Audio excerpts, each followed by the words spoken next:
Welcome to Untying Knots, Minds and Souls Untethered with Perry Clark. This program looks at mental health from unique perspectives and shows you how to manage your life by finding the knots that help you and stay away from the ones that could be a disadvantage. Now, here is your host, Perry Clark. Hello all. Welcome back to Untying Knots, Minds and Souls Untethered. I'm Perry Clark, licensed marriage and family therapist here with you. And I'll remind you as always that this podcast is for educational purposes and entertainment purposes and does not constitute working with a licensed mental health professional. Please seek one out in your area to work on your unique issues.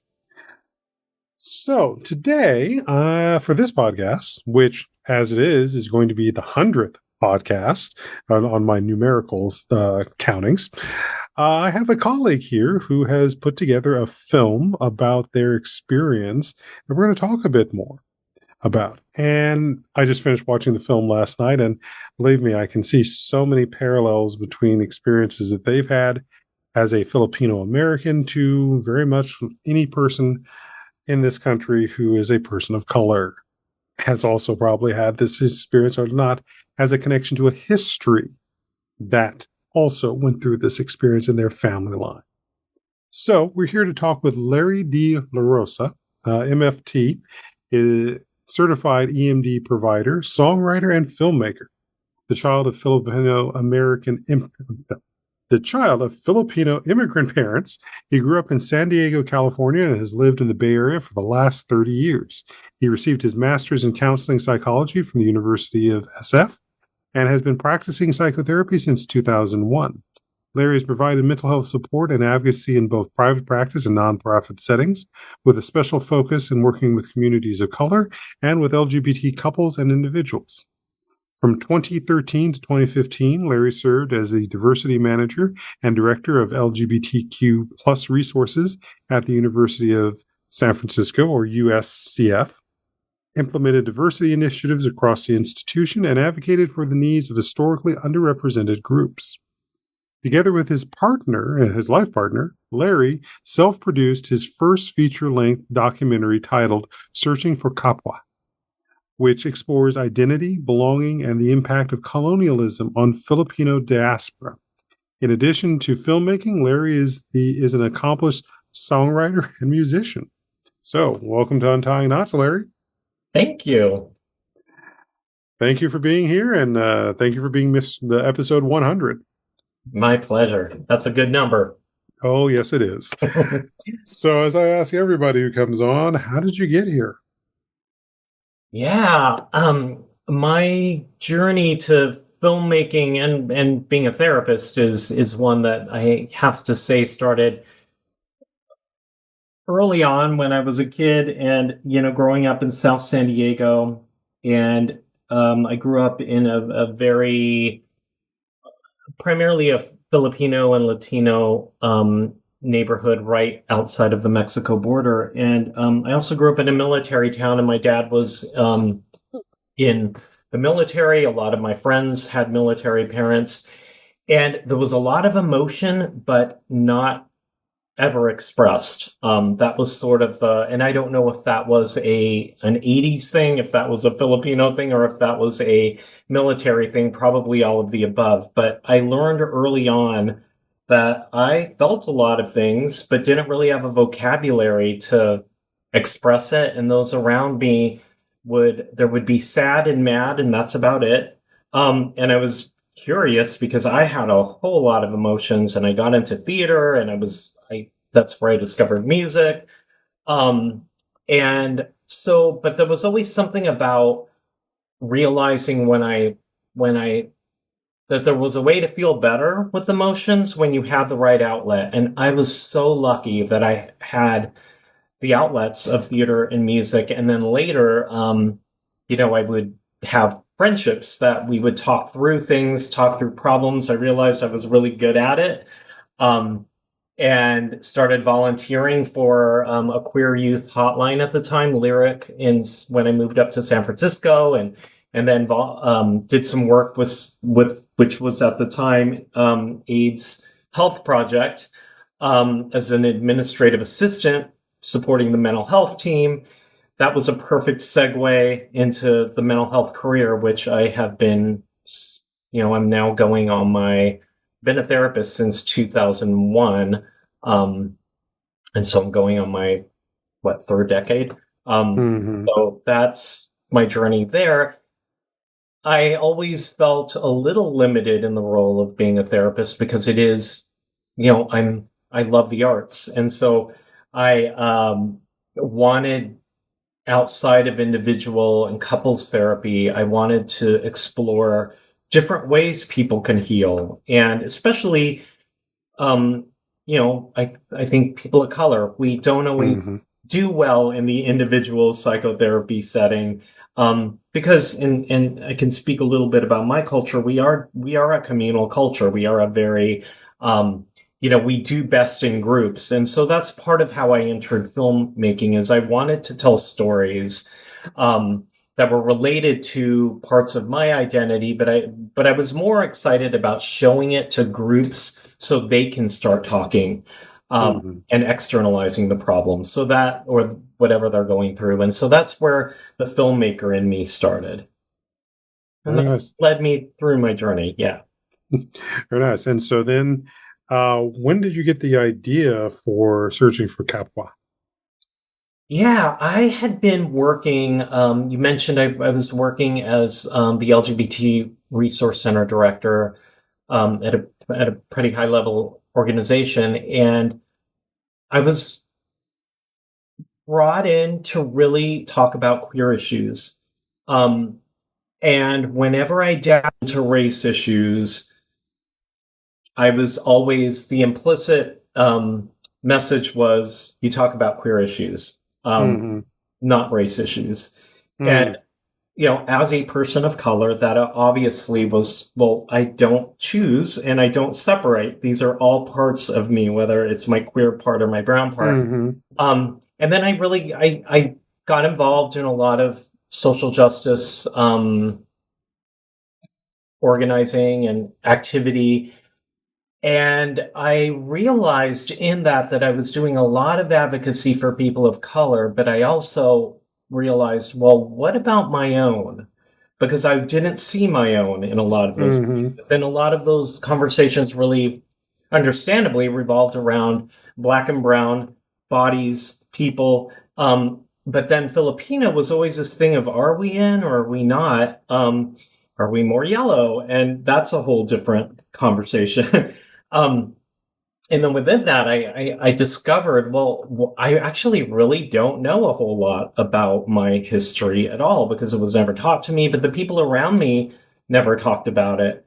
And I kind of learned snippets here and there, but I felt almost jealous of the solidarity that other groups had. Hmm. Um, and so that started this exploration of, well, I am a person of color. I'm in this, um, it's great. I did a lot of work to affirm myself as a queer person, but then there was this missing link to all of it, which was my race ethnicity, and I didn't know a whole lot about it. And so in 2000, the project started 2014, 2015, just with journal writing, reading, doing a lot of research, really exploring, and um, And then I came across the term Kapwa, which translates to self and other. I can talk about that a little bit more, but I realized, oh my goodness, this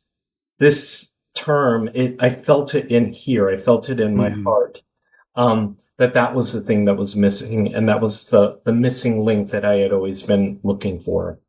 And so I started the search. And to that end, I'll go and read the film description, which is inspired by the pre colonial Filipino value of Kapwa, or shared identity.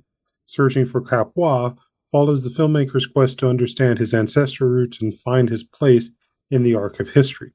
As a child of immigrants and as a queer brown person living in polarizing America, Larry's journey unpacks the complicated history of the Philippines and its lasting impact on the diaspora. Ultimately, the film is a dense, layered exploration into what it is to be an American and the legacy of the generations we carry within us. Searching for Kapwa was awarded the King's Kinship Award at 2023 Disorient Asian American Film Festival, and the central piece featured at the 2023 San Diego Filipino Film Festival. The film was screened at multiple institutions and organizations, including Stanford University, New York University, the Littman Center for History and Public Good. The post-film Q&A with the director gives the audience an opportunity to engage in deeper, universal conversations about history, mental health, belonging, and identity. Quite a bit there. Well, I have a lot to say. Oh, yes. Yes, and as we were saying just before we started, I had watched the video last night, and I can see so many things that are the history that matches so much the history as being Black and African American, but I'm sure also Native Americans would find the same pieces of the story there, depending on also where they are in the Latinx diaspora, would find similar stories as well. Not to mention, there's a section in there, which we were talking about the music side of it, that as I'm looking at the visuals that were used in relation to your people, they would have been indistinguishable from any one thing that was used in relation to African Americans and Blacks. So there is just so much that I saw resonance with, as well as similar experience, even when it came down to the parts you were talking about with the queer history and the queer roles within the society. Yeah, there are definitely a lot of parallels. I mean, it's really a story about colonialism, and we have all been impacted by it if we are people of color, but even, white people on a different level have been impacted by it. I think what's unique to Filipinos is the Spanish, the dual Spanish-American colonialism, that in particularly the Spanish colonialism, which obviously South America and Latinx communities impacted the same way, and we are in Asia, which is that much further from any sort of other group, and we are also islands that are 1,000+ islands that are separate from each other with their own languages and dialects, and brought together because we were all individual societies, but then brought together by the colonizers. Right. So we have this troubling it's our trauma that unifies us. Yes. Yeah. No, the same thing across any part of Africa with multiple different tribes, which are essentially their own nations, then being lumped just because of the geographic boundaries and said, you're now all this country's name. Yeah. So, yeah, no, it's wash, rinse, repeat. Yes. So, something you said a little bit earlier was that aspect of the idea of strength that you notice in other groups having. And I would say, frankly, I would say the same thing. Many African Americans would say the same thing about you guys and so forth. So it almost seems like there's a almost universal assumption that everybody else is a stronger relation than your own people. That's interesting. And I wonder how much of that is a manifestation of colonial mentality or internalized racism, or just always wanting to believe that everybody has it together when they don't. I would go more a little more with that as well, but yeah. But you did quite a journey in this film. So what was it like traveling to some of these places, let alone talking with some of the folks that you did talk with in this? Yeah, it was definitely, it's funny because the search was really in the process. And so I had to both be a learner, but also, since I'm making a film, I had to create some kind of narrative around all of it. And I always talk about the film in two parts. There's the journey of the film itself, and then the journey that happened after the film. But the journey of the film, I mean, I wanted it to be as organic as possible. And so we reached out. We knew we wanted a historian. We knew we wanted someone from the Philippines that could speak about Filipino culture there. Um, and but within it was sort of a hodgepodge of different people that I knew in my life, but also who people recommended. And I'm glad we did it that way, even though because it really is it's a learning process. And there is this I didn't want it to be too academic. I wanted it to be much more about the emotional experience. And so yeah, I mean, it was so like everybody was open, and I think people were excited that we were telling this story because they often haven't seen their story told. Or, in some cases, like my parents who were in it, um, they never have really told their complete story quite in this way. And so it was just humbling being able to witness people sharing their life and sharing their immigration stories, um, and some difficult stories as well. My dad talked a little bit about his military experience, which was traumatic, and other people shared how they were separated because of what was happening in the Philippines and trying to get family over here in the U.S. And so it was humbling and surprising and very much a learning experience for me. Well, especially, I believe it was your grandmother who was in dealing with the sort of Japanese invasion during World War II, and then how the U.S. came in with MacArthur as well. I mean, that's again one of those points of like that's not commonly talked about when we talk about World War II. It's not commonly talked about, and part of my journey in wanting to do this is to really understand Filipinos and my parents, understand why they are the way they are. And my parents are very vigilant people, and they're very, I guess we can say there's a little bit of anxiety that sort of runs in the bloodline. And, it makes sense, when you draw these connections back to our past and our historical past, why there might be worry of where are you? I can't get a hold of you. And when I was young, that was just annoying, leave me alone. But now as an adult, I can kind of understand where some of this comes from. And also, how that shows up in me, how that kind of like that anxiety that something bad's going to happen, or that, if you speak out, if you speak too loud, if you're too opinionated, that might actually get you in trouble. And, which is, in this country, at least right now, we have free speech, and we have some level of being able to say what we want. Whereas there in the Philippines, you couldn't. You still can't in some places, and depending on who's in government there. And so it was really a way of helping. That story helps me understand why we don't speak out more.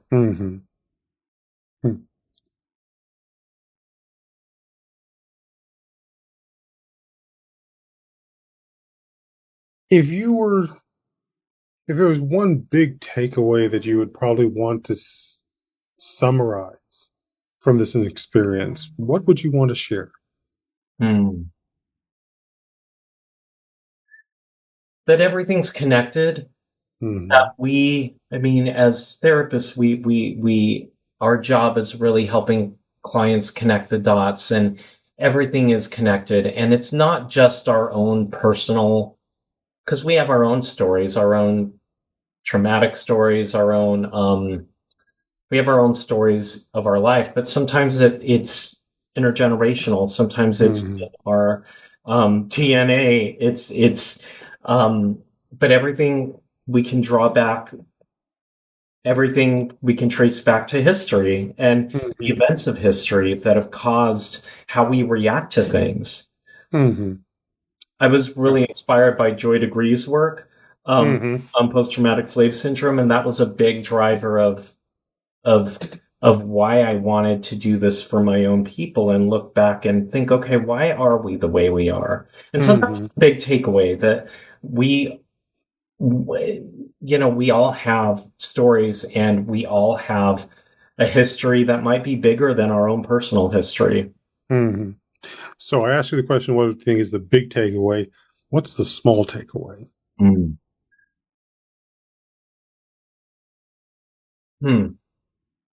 Guess the small takeaway would be,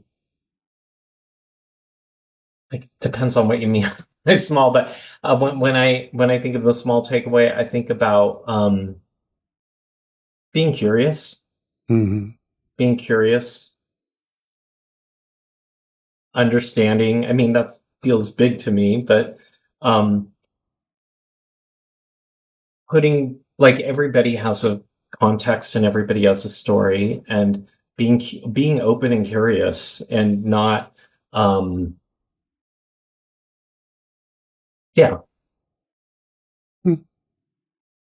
That's fine. Yeah. Small takeaways are always going to be what is most important to you, and curiosity is an important one for us. And maybe one thing I'll add with that is don't be afraid, because once you are curious, it does open up. It changes the way you think about things, and sometimes those are things you don't want to change, and you can't unsee it, but you can't be afraid. So that's one thing I would add, is just this is fearless work of trying to be whole and trying to connect the dots. Well, I think that's a beautiful place for us to go ahead and take a break there about connecting the dots in searching for Kapwa. So I'm Perry Clark, licensed marriage and family therapist, here with Lariosa, licensed marriage and family therapist, and we'll be back shortly as we continue this episode. So stay tuned, folks.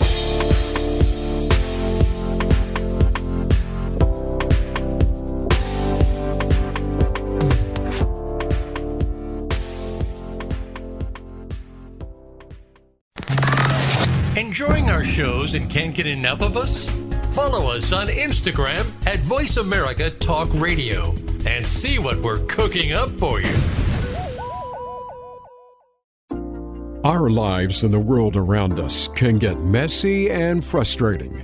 Untangle and Grow Counseling's focus is to untangle that mess and make sense of it, so you have a good foundation to build and grow from.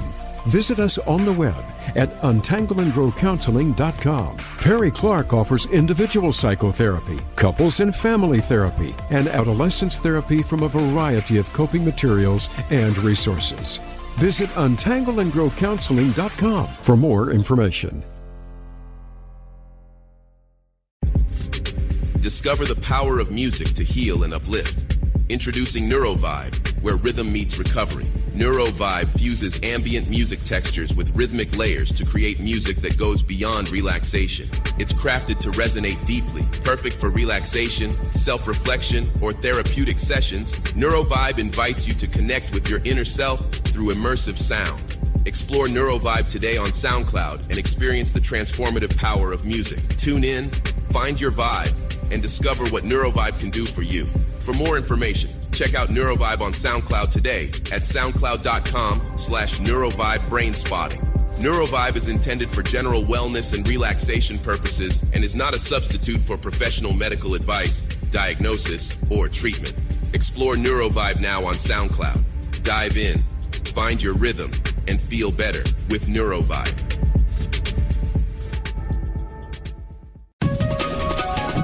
Live up to your fullest potential. This is the Voice America Empowerment Channel.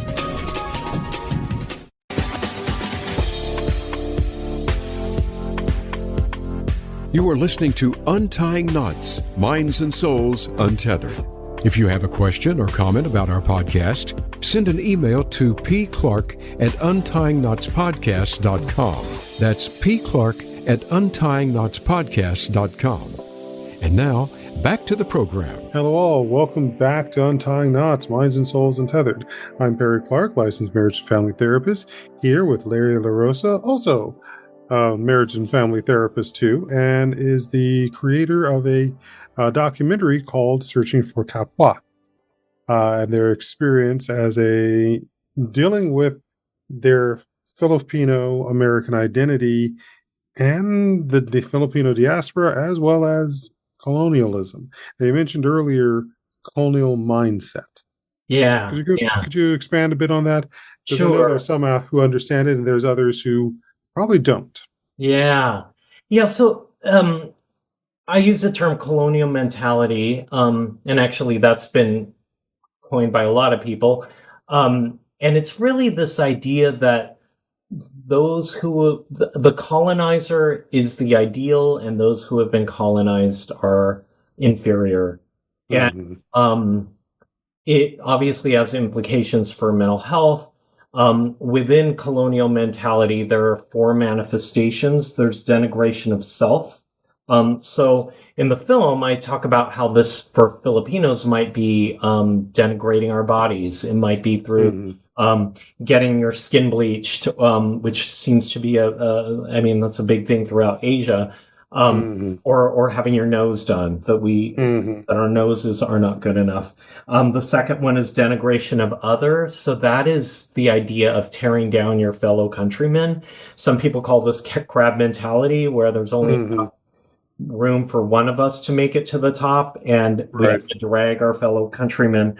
The third is denigration of culture. This is that things that are basically anything made in the US is better, anything that's made in the Philippines is somehow not. This is putting down your culture. And then the fourth is this idea of colonial debt, that the colonizer has done so much for us in terms of giving us public education and resources that we can't talk bad about the colonizer. And it's interesting, in Filipino circles, we talk a lot about politics, and I think Filipinos are the largest Asian group to vote Republican. Some of that's the military, but some of that could be this colonial debt. Like, we have this, unlike any other Asian country, we have this colonial relationship with the US, which, makes it hard for some people to talk bad about it, especially if they believe, okay, the US did give us all this, all these opportunities, if that's the mindset. And so those are the four manifestations that I see, that are revealed in the film, but also I see in my clinical practice. And those are, I should credit Dr. E.J.R. David, who he has a great book called Brown Skin, White Minds, and he talks further about colonial mentality and the manifestations. And I almost feel like this is also a great moment of, are there any other Filipino mental health professionals you'd like to also highlight? Because this is a great chance for people to know some of those names, because let's be frank, both of our trainings was not exactly as diverse as they could have been on reading material. Yeah. I can definitely send you a list and a website. The ones that are coming up to mind are people I worked with. Gregory Desierto, who is a psychologist in the Bay Area. I know that there are, in San Francisco, there's a lot of resources that do outreach to the Filipino community, and there's therapists within that. So I'm happy to send more information about that as well. Yeah. I'll try to put that in the links for the show notes. Sure. Now, not only did you make this documentary, you also composed and arranged a bunch of the music that also went into this. Yeah. And you're an accomplished musician, as well as a song creator and such. So let's talk a bit about that, because that's one of those other areas of intersection of identities, but also it's good for mental health. Yeah. I mean, that was the easiest part of the film, was composing the score for it, because it came from here and it came from here. It didn't come from here. Well, reminder For those of you who can't see me, I'm pointing to my heart when I said it came from here, and I'm pointing to my body when I say it comes from here. It did not completely come from my head and my thinking brain. And so I think I said in my intro, I grew up in the 80s. That was how I experienced emotion, was good songs, good pop songs that gave words to what I was feeling that those around me could not. And that's how I lived my young life. And then I discovered songwriting when I was in my late teens, and I've been a songwriter since. For this film, I explored maybe different, like I use in the film a few like traditional Filipino instruments. I play piano and guitar and ukulele, and I'm currently in the well, I've written music for musicals. One is called The Trees, which is a sexy love story of John and Ted, John Muir and Ted Roosevelt, and it's really, I mean, colonialism. We addresses some of the things we talked about, and also our relationship to the land. And yeah, music just feels easy. It feels like therapy to me, and it's therapeutic. And it's about, for when I talk to clients about it who are musicians, it's almost like this. It feels like magic. Like when you're able to put it together, when you're able to give yourself permission to leave that thinking part of your brain and just go into like the organically where the music wants to go. And for me, it's writing words that go with the emotion you're capturing. It feels like magic. Beautiful. What was probably one, as you said, the scoring this came quite easily. What was the most enlightening and piece that came in putting the music together for this? Because you were mentioning the song notes or lyric sheets that you were looking through before we started. Yeah. I thought about two things. One is I thought about some of the more, not contemporary, because it was music my dad and my parents and my grandfather grew up with, the more kind of Spanish colonial music, very with the bandurria and the God, we have a term for it, and rondalla music or rondalla music. That's sort of what I thought of. Very kind of Spanish inspired, and so that felt like I was really trying to reach my grandfather through that music, because I know he loved that. And I didn't know him very well, but he had a record player that he cherished. He played a lot of traditional Filipino music.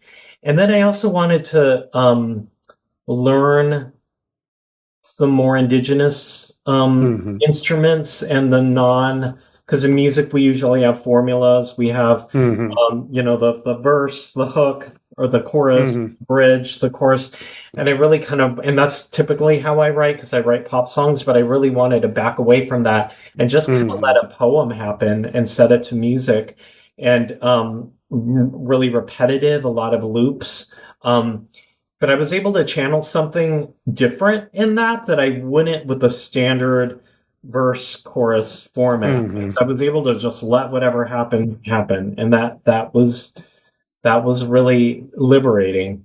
I think you've also voiced something that is no matter where we come from, especially that standpoint of where, because of time, is like we go back, those of us who can, to see these places where we're connected to, even though a distant, and we want to connect with that indigenous component of it. And it's like looking at how much of that has been wiped away or willing let go for survival. Yeah, absolutely. And I think, there's a movement in not so much in the Philippines, but in Philippine American communities to bring a lot of that back. And and to get in touch with that, which I love. And I'm also just interested in how music and how we as people have, like, that stuff has never completely gone away. It's kind of in us. But also the new influences. Like, at the end of the day, I grew up in the US. I know the US. I have Filipino ancestors, but I am truly a hybrid. I'm not going to pretend to know the world of the Philippines in a way a Filipino from the Philippines would. But I think for me, part of feeling whole and good about myself is embracing the hybrid, which also includes queerness and queer music and all of that. So that's, that's something that I encourage clients as well, because we all have these parts of us, and there's our, like, indigenous roots that are usually somewhere far back that we're not as connected to. We have our contemporary roots, or what's happening now, and I think music is a great vehicle to make all of those things come together. And just the expression of what's going on in our spirit. Yeah. Which, we can go ahead and segue to this. Sure. What do you think is the myth and reality,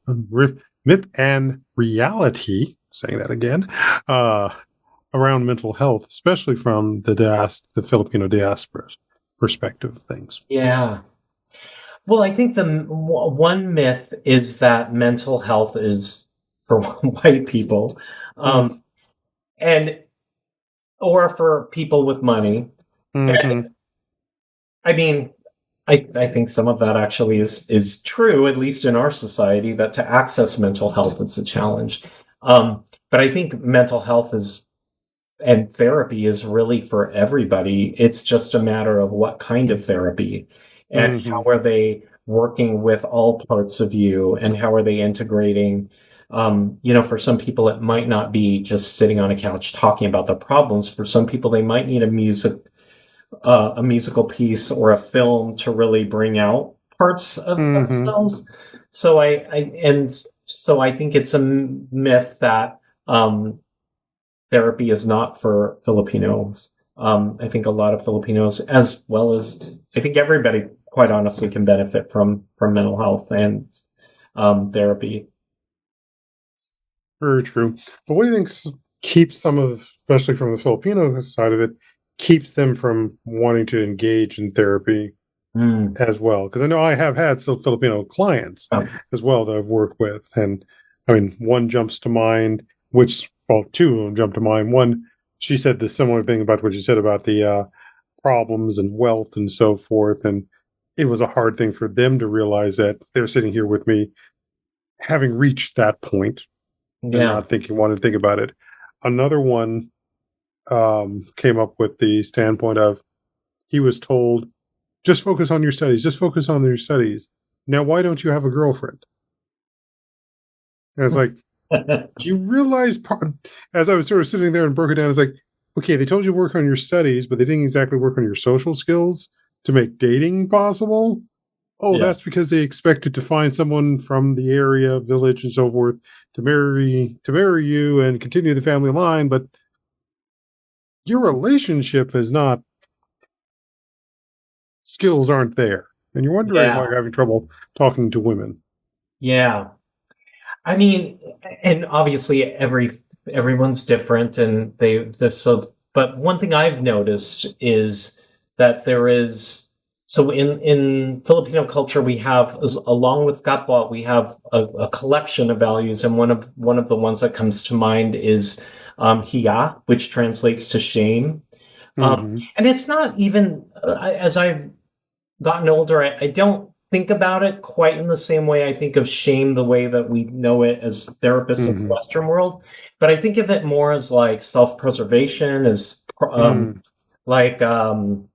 don't want to look bad for my family. It's just it's almost like very really self-preservation, and not wanting to look bad, not wanting your family to look bad. And that shows up like in all facets. So in grade school, it shows up in, I need to get good grades so I don't make my family look bad. But as an adult, oh, I can't talk about my feelings to someone else because I don't want to talk badly about my family.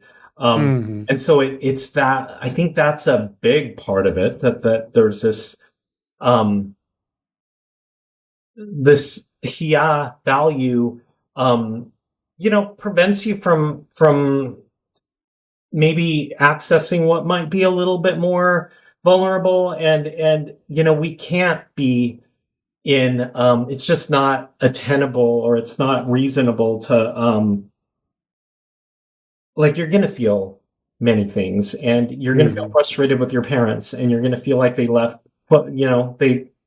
you on, they might have steered you in a direction that wasn't in line with your own values. And therapy is a place to confidentially talk about that. But I think it's almost ingrained in some of us that, Hmm. we don't talk badly about these things, and we don't share it. And also, going back to my point about maybe some of the trauma we hold in our bodies, like, I grew up being very afraid of the world, and I can link it now back to maybe some of the stuff that happened to my ancestors.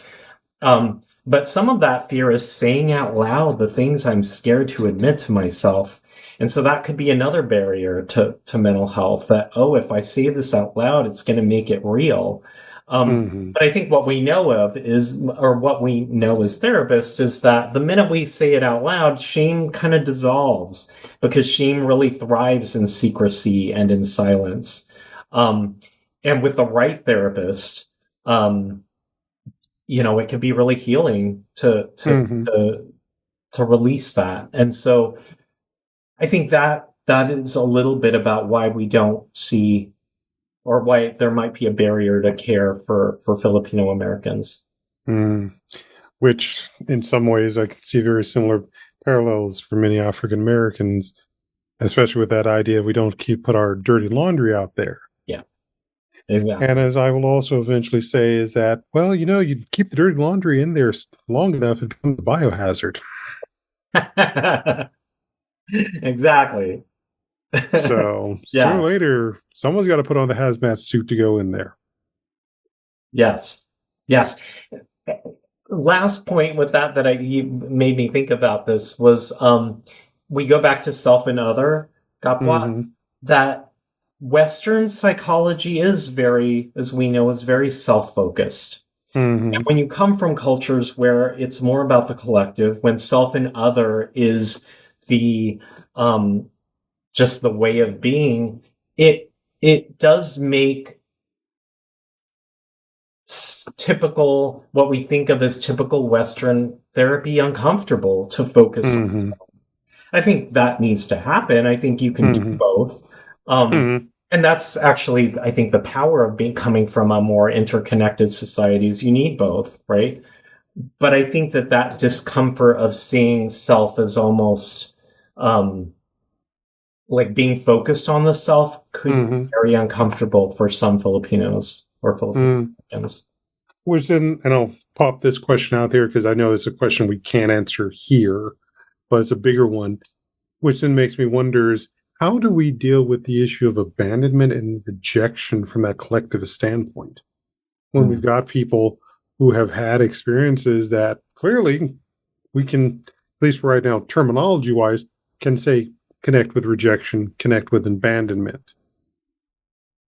Yeah, yeah. I mean, that's a great question, and I want to ponder that over a little bit more, Hmm. because That's why I that, don't. That's why I yeah, said it's like it's not an answer we're going to be able to give to here and today and solve this one. But I think it's like it's if we want to expand that standpoint of being able to provide therapy, especially from the collective um, standpoint, how do we do the repair and the healing work around rejection and abandonment for those who focus on that when self might not be the most effective or um, maybe grinding against that idea of the collective.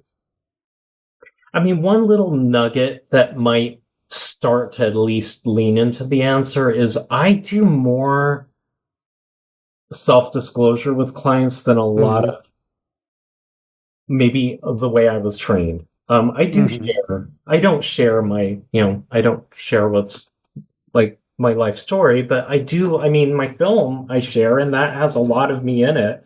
And I find that there is a little bit of, when we can make the therapeutic experience more collaborative, that does start a little bit of a healing, because it's about the therapy experience, which versus this.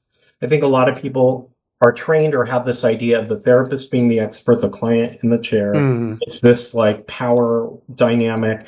And I think when we come from a more collaborative approach, and when we share a little bit more about ourselves, I mean, I'm sure in African American culture, I know in Filipino culture, like food is such a big, like you don't show up to someone's house without bringing something or a gift or food, and so that's a sharing, right? It's and I think almost the same in therapy, that you know, we have to figure out what we feel comfortable sharing, but that we're not blank slates. Our clients, especially if they come from the same background that we do, probably see some of themselves in us.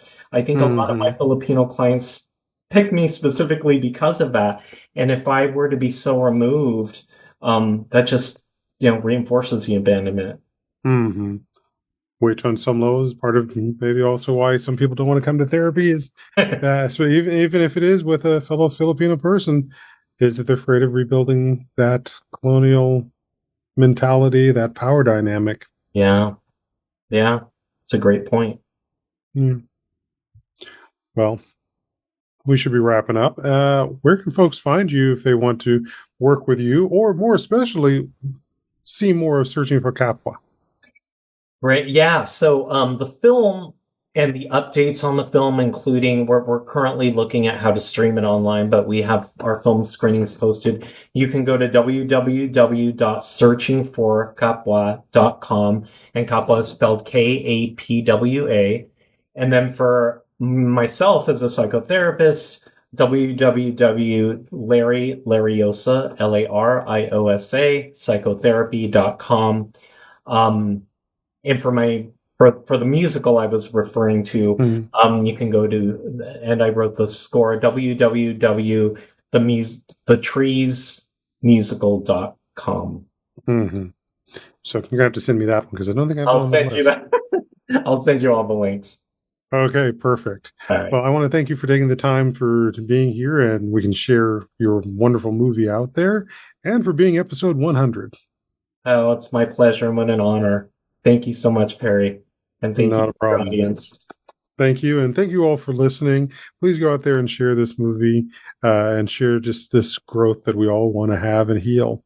And we will be back soon with some more episodes. I know that we're going to be coming up on Black History Month. Due to some travel schedules, you're probably going to be hearing some repeat episodes coming up, just because, got to take a break sometime. So stay tuned. We'll be back for more. And have a good one, folks.